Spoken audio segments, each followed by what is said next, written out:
Olá pessoal, sejam muito bem-vindos. Eu sou o Marlon Cônico do canal Tudo sobre Impressões 3D.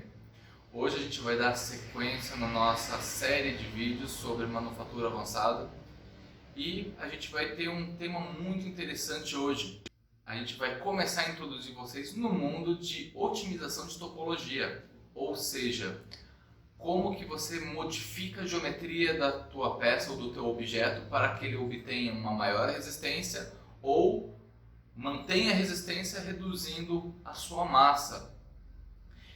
Existem hoje em dia várias técnicas que podem ser utilizadas para conseguir obter a otimização da geometria ou da topologia. E a gente vai começar com um dos mais básicos, fazendo uma análise de elementos finitos, e a partir desses elementos finitos a gente vai gerar uma geometria correspondente à região menos solicitada da peça. Daí você vai pensar assim, Marlon, mas eu preciso depois fazer um N-topology para gerar uma mesma estrutura? Não! Nesse vídeo a gente vai mostrar para vocês como gerar essas regiões que vão ser menos solicitadas e simplesmente alterar o enfio ou preenchimento na hora da impressão. O que fica extremamente fácil para você conseguir gerar essas geometrias de uma forma simples e consistente. Segue o vídeo, pessoal. Então, a gente vai fazer a nossa análise a partir de uma dobradiça, composta por dois componentes de dobradiça mais um pino, usando a simulação estática do SolidWorks. Então, a partir dessa simulação estática, a gente vai conseguir identificar alguns elementos. Primeiro, a tensão máxima. Então, quais são as regiões que têm tensão máxima, deformação máxima. E a partir disso a gente consegue gerar o contrário, que é a região menos solicitada, que é o que a gente pretende nesse exemplo. O passo a passo para fazer esse vídeo é composto por definir o material, definir as restrições, definir qual que é o carregamento ou o esforço, caracterizar qual que é a malha ou o tamanho de malha, que é o tamanho do elemento finito, e fazer a análise de elementos finitos, gerando a plotagem. Tá?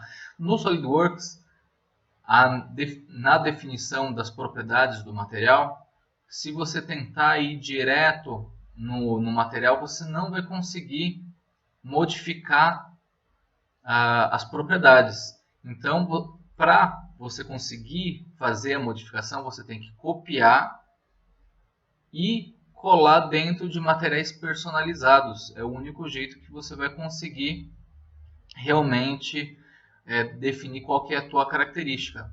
Nesse meu exemplo, eu defini um material ABS com preenchimento 100% para impressão 3D e um outro material ABS com preenchimento de 20%. Então, nesse caso, esse material de 20% ele tem 1/3, na verdade é 1/5 da resistência e da densidade de um material ABS 100%. Marlon, como que eu consigo definir quais são essas propriedades? Essas propriedades eu vou mostrar um vídeo mais para frente como fazer a caracterização desses materiais através de ensaio de tração e flexão. Então, para a gente começar, a gente seleciona todas as peças e escolhe qual que é o material que vai ser usado, quais são as propriedades do material. Como eu já tinha definido o ABS, eu escolho o ABS e está atribuído qual que é o nosso elemento. A segunda etapa é definir qual que é a restrição. Como tem uma dobradiça, 2 dos furos da dobradiça vão ser fixos, né, ou colados na estrutura mais rígida que a gente tem na peça. Ou seja, poderia ser esses 2 furos presos na parede, enquanto os outros 2 furos são os que vão suportar a resistência da porta. Então, a primeira coisa que a gente pensa assim, eu vou trabalhar com a força, mas nesse caso não, a gente vai trabalhar com uma força remota. Por quê? A força remota, ele acaba gerando, além da força, um momento. E ele representa de uma forma mais próxima da realidade o comportamento da porta. Então, em vez de você desenhar a porta, você desenha, simplesmente caracteriza qual que é essa situação. Se você notar, eu coloquei, nesse caso, uma distância da força de 100 milímetros e o peso da porta de 1 quilo.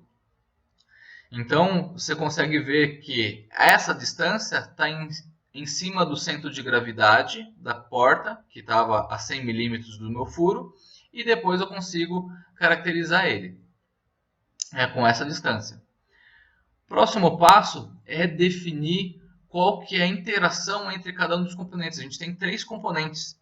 Então, você pode trabalhar definindo por geometria, dizendo uma geometria vai estar colada na outra, ou assim por diante, ou ela só vai deslizar na outra, ou ela vai estar sempre unida, só gerando compressão. Ou você pode escolher o componente e definir qual que é o tipo de interação que cada um dos componentes vai ter. Então, nesse nosso exemplo, a gente vai escolher que cada um dos componentes vão estar conectados entre si, que é isso aí geralmente eu aconselho para análise inicial, e depois você vai aumentando a complexidade, vai deixando ele deslizando, solto e tudo mais.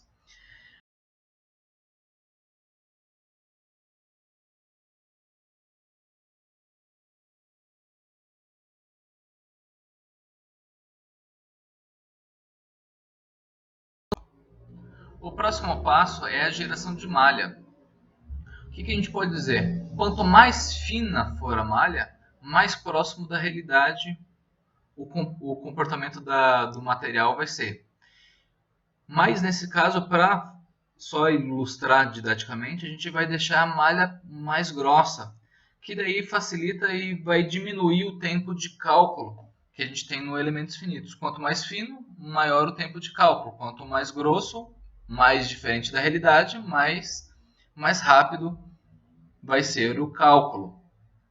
Então a gente pode ver que ele simplifica bastante a geometria, então o nosso erro de cálculo acaba sendo muito grande, mas simplesmente para ver qual que é a resistência é o suficiente para a gente de forma didática. Então, inicialmente ele já calculou com a nossa força, o SolidWorks já deixa automático uma deformação máxima só para tentar forçar como que vai ser o comportamento. Mas tirando esse valor e modificando a faixa de escala da tensão, a gente consegue identificar quais são os pontos mais críticos. Aqui eu só estou mudando a unidade para megapascal, para a gente conseguir identificar de uma forma fácil qual que é o nosso valor de escala. Então, se você notar, tá todas as cores estão dentro de azul, que é uma tensão muito baixa. O que a gente pode fazer agora como momento inicial é trocar essa escala para conseguir identificar quais são os pontos de sobrecarga de tensão. Então ali vou mudar o topo da minha escala. Olha lá, mudando o topo da escala, a gente consegue identificar quais são as regiões mais solicitadas do nosso objeto. Tá? Marlon, mas como que eu consigo utilizar de uma forma efetiva esses valores? Tem uma opção no SolidWorks que gera uma isosuperfície, uma superfície que seria a parte aparente. Né?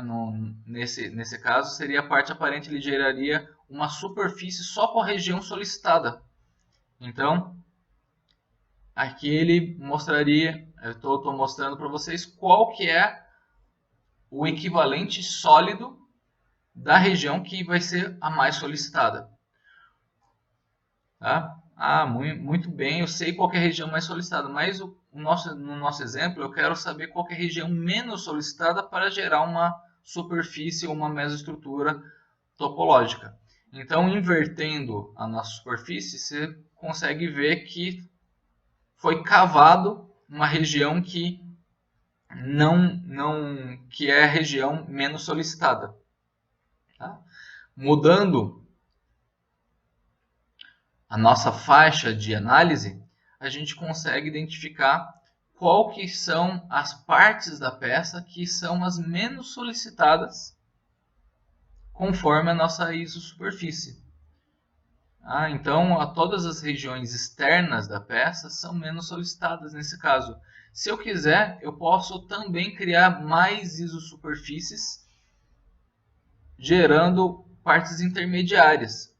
Mas nesse caso, a gente vai só se utilizar de uma dessas superfícies. A gente pode iniciar desenhando de uma forma estruturada qual que vai ser a geometria que vai passar nessa região.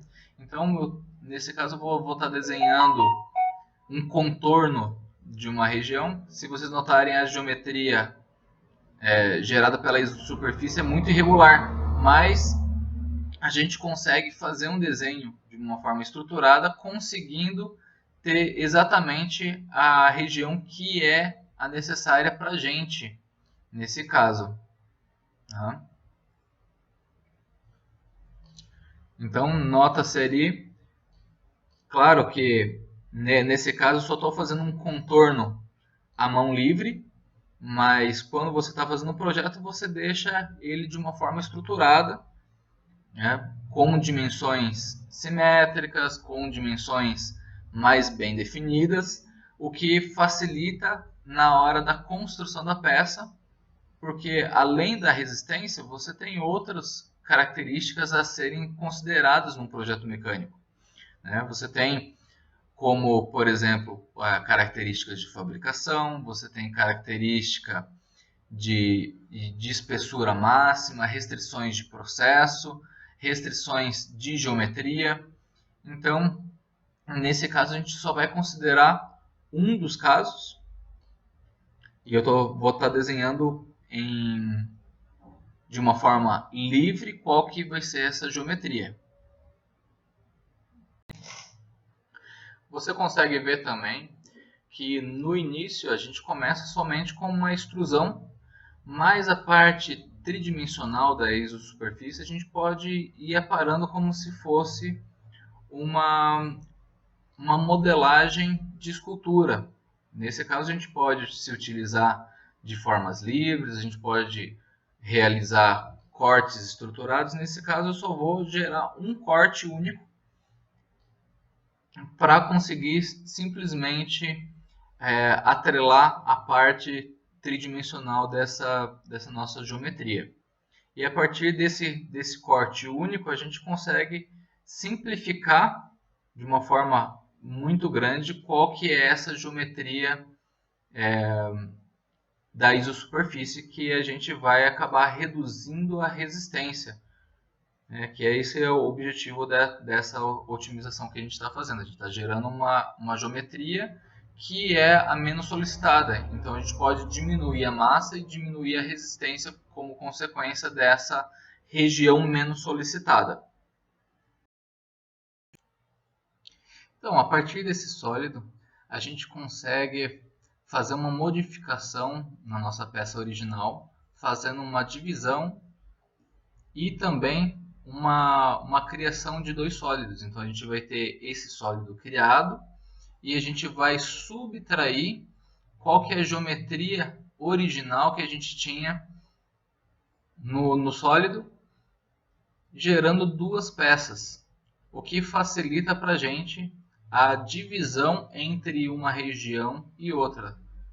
Isso daí a gente já viu no último vídeo como gerar esses sólidos. Então, no final das contas, o que a gente quer é transformar ou dividir a nossa peça original em duas peças, uma região de alta resistência e uma região de baixa resistência. Então, em vez de utilizar o N-Topology, a gente consegue utilizar direto no Slicer. Como a gente tem duas geometrias, a gente pode definir quais são as propriedades ou as características de fabricação de cada uma dessas geometrias. Nesse caso, como a gente só quer mudar a resistência básica, a gente vai mudar a densidade e o tipo de padrão do enfio. Então, na parte de maior resistência, a gente pode colocar uma densidade alta, enquanto na parte de menor resistência, a gente vai ter uma densidade baixa com um tipo de padrão também mais espaçado. Então, a gente consegue ver aí que na parte mais resistente foi colocado uma densidade de 80% com colmeia, e na região de baixa resistência foi uma triangular de 20%. Ah, Marlon, eu não quero, eu quero uma resistência melhor. Posso colocar, por exemplo, um grid de 50% ou 80% ou até 100% preenchido na de alta resistência e uma de baixa resistência uma densidade baixa com um espaçamento alto no de baixa resistência. Então, isso daí é uma forma fácil de você conseguir fazer essa otimização da topologia, gerando sólidos com propriedades diferenciadas e de uma forma fácil, porque nesse caso você só gerou sólidos com propriedades diferentes e você só muda a característica de impressão direto no slicer.